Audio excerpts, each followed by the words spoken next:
ജമ്മുകശ്മീരിലെ പുഞ്ചിൽ സിവിലിയൻ ബങ്കറുകൾ വാസയോഗ്യമാക്കി തുടങ്ങി. അതിർത്തിയിൽ സംഘർഷം ആരംഭിച്ചാൽ ജനങ്ങളെ സുരക്ഷിതരായി മാറ്റുന്നത് ബങ്കറുകളിലേക്കാണ്. അതേസമയം ഭീകരരെ സഹായിക്കുന്ന തദ്ദേശീയരുടെ പട്ടിക ഏജൻസികൾ തയ്യാറാക്കിയിട്ടുണ്ട്. പി ബസന്ത് വിവരങ്ങൾ നൽകും. ബസന്ത്, ഇത്തരത്തിൽ ഈ തദ്ദേശീയർ എന്ന് പറയുന്നത് ജമ്മുകശ്മീർ നിവാസികളായിട്ടുള്ള ആളുകൾ തന്നെയാണോ? എത്രമാത്രം ആളുകൾ ഈ പട്ടികയിലുണ്ടോ? ഒപ്പം തന്നെ ബങ്കറുകളൊക്കെ തയ്യാറാക്കുന്നതുമായി ബന്ധപ്പെട്ടുള്ള നടപടികൾ എങ്ങനെയാണ് പുരോഗമിക്കുന്നത്?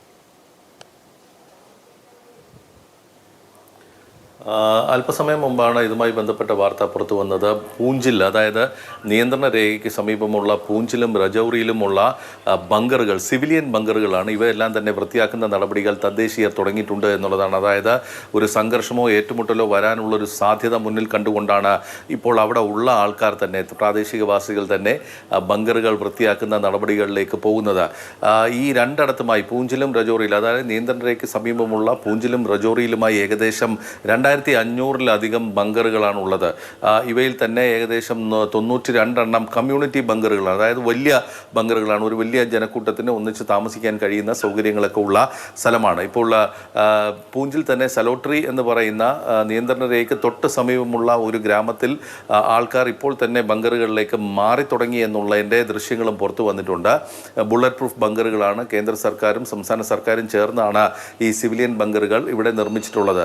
സാധാരണയായി അത് ഉപയോഗശൂന്യമാണ്. സാധാരണ തെരഞ്ഞെടുപ്പ് കാലങ്ങളിലൊക്കെയാണ് ഇത് ഉപയോഗിക്കാൻ, പോളിംഗ് മെറ്റീരിയൽ സാമഗ്രികളൊക്കെ വെക്കാനായിട്ട് ഉപയോഗിക്കുന്ന ഒരു സ്ഥലമാണ്. പക്ഷേ ഇപ്പോൾ ഇന്ന് ഉച്ചയോടുകൂടി തന്നെ ജനങ്ങൾ ഇവിടെ കിടക്കാനുള്ള വസ്തുക്കളും മറ്റുമൊക്കെ മാറ്റി തുടങ്ങിയിട്ടുണ്ട്. ആൾക്കാർ അത് വൃത്തിയാക്കി എടുക്കുന്ന ഒരു സാഹചര്യത്തിലാണ്. അപ്പോൾ ഒരു ആസന്നമായ ഒരു സംഘർഷം അവർ മുന്നിൽ കാണുന്നു എന്നുള്ളതാണ് നമുക്കതിൽ നിന്ന് മനസ്സിലാക്കാൻ കഴിയുന്നത്. അതേസമയം ഈ പാക് ഭീകരർക്ക് സഹായം നൽകിയ 14 തദ്ദേശീയരായ ഭീകരരുടെ പട്ടിക ഏജൻസികൾ തയ്യാറാക്കിയതായി ഏജൻസി റിപ്പോർട്ട് ചെയ്തിട്ടുണ്ട്.